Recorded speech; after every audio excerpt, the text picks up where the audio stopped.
Ay, mga loves. Grabe yung niya ko. Grabe. Ito yung lamb, mga loves, oh. Dinifrost ko to ito the other day. Scallion. Lagay tayo ng scallion. Kunti lang kasi maliit itong aking food processor, no? Sobrang liit at maliit lang itong ating ano. So, yun. Lagay tayo niyan. Maglagay tayo ng garlic. Garlic, mga loves. Garlic. And then, rosemary. Kunin natin yung dahon. Ilagay natin dito. Rosemary is good. Oh my goodness. It smells so good. Careful. I know. So, pakainin natin si Mister ng recipe na wala dito, wala doon. Well, it was great. Everybody told me it was great. But my wife says, no, it sucked. Han! I don't even eat the one that you Everybody cooked. said it was great, but you said, it's not good. So, pakainin natin siya nito. Hopefully, ang masarap ito, guys. Kapag hindi masarap, adoy ginoo ko. Bantay talaga. It smells good. Lagyan na natin ng battery na. Battery. Itong butter na ito, mga loves, is nilagay natin siya sa microwave for a short, minutes, seconds kasi nga. Tummy is garlic is life. Ito, lagyan din natin siya ng paminta. Paminta, mga loves. Not so much, eh. Salt. That's it. And then we have to mix it.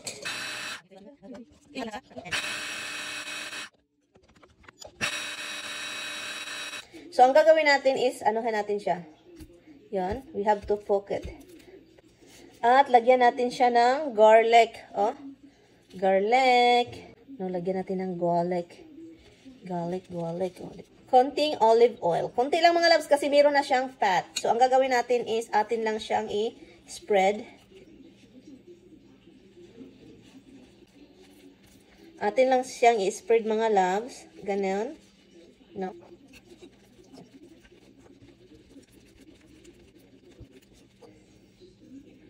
Leg of lamb po pala ito, mga loves, at wala ng buto kasi ang binili ni Tammy boneless po. So, kaya nga, wala ng buto. So, ito siya. Next time, bibili kami ng ganito. Dapat may buto kasi masarap talaga pag may buto, mga loves. Additional flavor kapag may buto yung ating lamb at mas lalo siyang, tender. Nagpapatenderize din kasi yung bone, mga loves. Kabiran po natin ito ng cover. Okay. So, yun. At ilagay natin ito mamaya dito kapag ready na ang ating oven. After 1 hour, mga loves, nilabas ko siya at nilagyan natin ulit ng butter yung mga juice niya. Ang ganda niyang tignan, mga loves, promise. 350 lang yung oven, mga loves, at promise, mga loves, ang bango, sobra. At pagkatapos niyan, tinabunan natin ulit siya and binalik natin siya sa oven. This is our, how do you call this, honey? Anniversary dinner lamb, mga loves. String beans, and Tammy have rice. And of course, okra is life. And I have rice.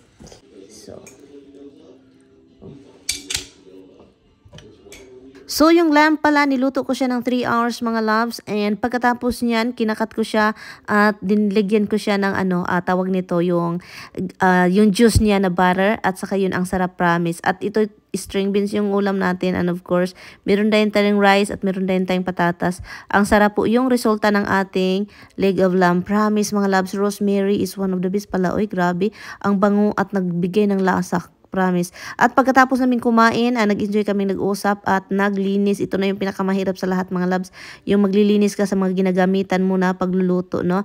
Kasi talagang kailangan, diba? Bago natin i-end ang video, mga loves, ipakita ko muna sa inyo yung ganap ko kaninang umaga bago ako nagluto. So, ito yung nangyari kanina. Dahil anniversary po namin, so nagplano ako, sabi ko kay Tammy, kailangan kitang lutuan kasi nga anniversary at wala akong maibigay-bigay sa iyo. So, nagpunta ako sa grocery kasi meron tayong mga kailangang bilhin para sa ating recipe na pinagplanuhan ngayon. Nakita niyo na yun, diba? So yun, nandito na tayo sa grocery store kung saan tayo magpunta at dito, mga loves, papasok na tayo. Ang sakit ng tuhod ko dito, grabe, pero okay lang, fights. Let's go, samahan niyo ako sa loob. Tara, bye. At dahil meron po silang music, kailangan tayong mag-voice over. Maganda sana hindi mag-voice over. Meron ditong mangga. Ang ganda ng mga mangga nila. Kumuha ko ng saging. And of course, kumuha din ako ng kamuti kasi masarap ito. Japanese, ano yan, sweet potato. Lemon. At kailangan natin ng lemon. No, kasi we need it. At meron silang palaw dito mga labs. Ang mahal ng palaw nila, no. Meron din silang karlang. Iba't ibang dalawang klaseng karlang talaga ito. At yun, tignan nyo, ang isa is maganda. Ito yung karlang natin. Ito siya. Diba? Yun. At meron din pala tayo sa listahan, string beans. So, dalawa na yung kinuha ko kasi kailangan ko talaga ito. At gusto ko is quick stir fry ito mga labs ba after boiling, no? Yun siya, masarap. Ang ganda naman ng sili na ito kaso sobrang mahal. 5 something, 504, no? Ang dolyaris, grabe ang mahal. Kumuha na din ako ng broccoli para for the next few days, no? Meron tayong ulam after sa mga string beans. Kumuha din ako ng rosemary. Ang bango pala nito mga labs, grabe. First time ko itong gamitin. At kumuha na din ako ng okra. So kapag kukuha kayo guys at wala kayong makita magandang okra, puntahan nyo sa likuran kung saan nilalagay nila. Nandun pala nakatago yung mga magaganda, mga bago ata itong dating, no? So ito yun mga labs, oh. Takang-taka talaga until now hindi ako makamove on. Ito yung chayote nila na sobrang, ay masakit hawakan, no? At kumuha na din ako dito ng potato kasi nag-request si Tami, gusto niyang potato kasi nagustuhan niya yung mga luto kong na patatas mga labs. Promise, itong si Tami, no?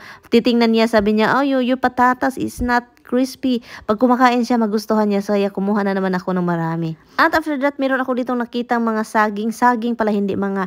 Ito yung saging na gusto kong hinog. At na-try ko na po ito at hindi ko siya nagustuhan lutuin after nyo, no, hilaw siya. Walang pangit siya. At kumuha na rin ako dito ng onion at nilagay natin sa cart. Pagkatapos, kuha tayo ng cellophane, charot. At naghanap pa tayo ng mga karne, mga loves. Dito, ito yung mga beef na gusto ko talaga pero kaso ang mahal. Ito yung gusto kong shrimp din na may ulo pa kaso na farm raised man ito mga labs, no? Nasa lamurag fish fan ba pero yun pangit na kainin ganyan mga labs, daming mga nilalagay. Ito siya is wild caught. Ito yung mga maganda pampano, no? Wild caught. Mura lang sila dito mga labs at ito yung kanilang sapsap, oh. Mura lang din, wild caught din yun. Next time bibili ako nun doon mga labs. At kumuha din tayo ng gatas kasi ito na yung kailangan ko, hindi na yung creamer. At kumuha din ako ng itlog, no, mamahaling itlog mga labs kasi ayaw ko na yung mga itlog sa yung mga yung mga itlog na yung chicken na hindi makagalaw. Yun, ayaw ko kasi talagang kawawa naman yung mga chicken na yun.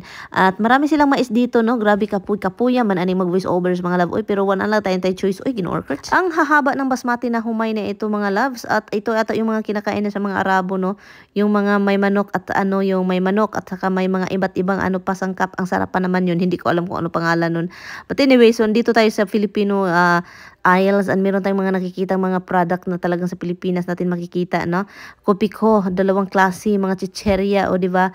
Yun, dito lang mo lang makikita. At meron pang gabi dito mga loves, masarap ito so anong tawag nun sa luto na yun? Hindi lang ako marunong talaga, sayang. Hindi po pala ito Filipino store mga loves, regular grocery store lang po ito at iba ito yung sa Food Bites, iba din yun. Ito lang talaga yung sobrang hindi malayo sa amin, so okay lang punta dito. Pagdating ko dito mga loves, si Mr. hindi pa rin siya tapos sa kanyang mga pinagagawa. May paperworks lang siyang tinatapos at ako naman busy. So let's keep on doing busy-busyhan. For me not. I blow your ear. You still waiting for something special, but you got squeezies. No, squeezy, seriously. Come here.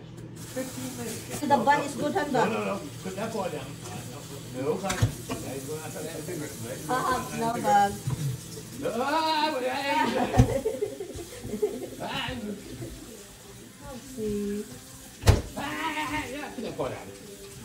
love you, but you can't. Do you like the lamb? Good? Because I really like it. I'm surprised it become like... Ay, mga labs. Grabe yung niya ko. Grabe. Tigano na yung mata ko.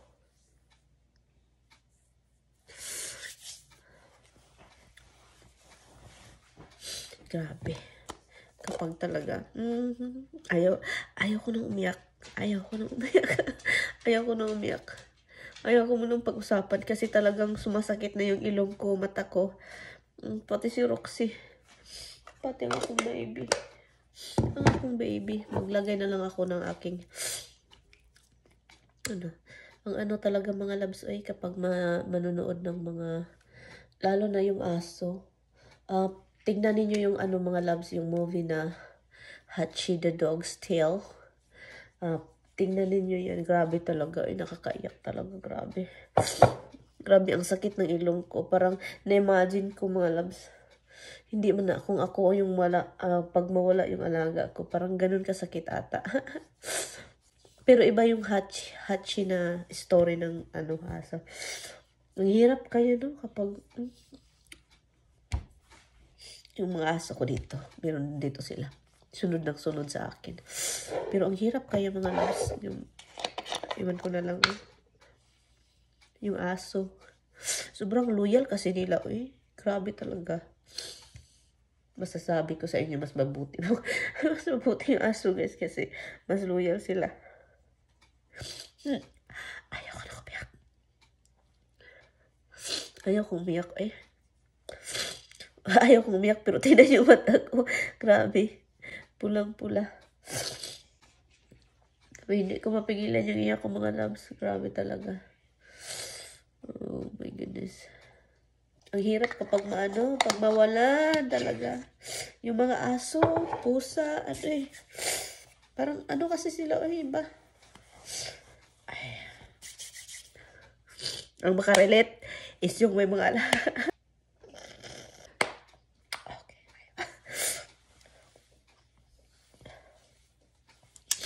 Ayaw ko na umiyak. Grabe ako. Ako na iyak. Hindi ko mapigilan. May labahan. May labahan pa pala ako. Naglalaba pala ako. Kalimutan ko nang may labahan ako. Ginawa ko. So, tignan ninyo yung mga labs. Nasa YouTube siya, mga labs libre. Tignan ninyo. Kayo din yung maiyak. Hachi, The Dog's Tale. Yun yung movie and totoong story sa Japan. I'm sure alam na ninyo yan. Grabe talaga. Para akong nabaliw. Ayoko na umiyak ba? Pero iyak pa rin ako na iyak. Bakit naman kasi? Paglaba pa ako. Ayun naman.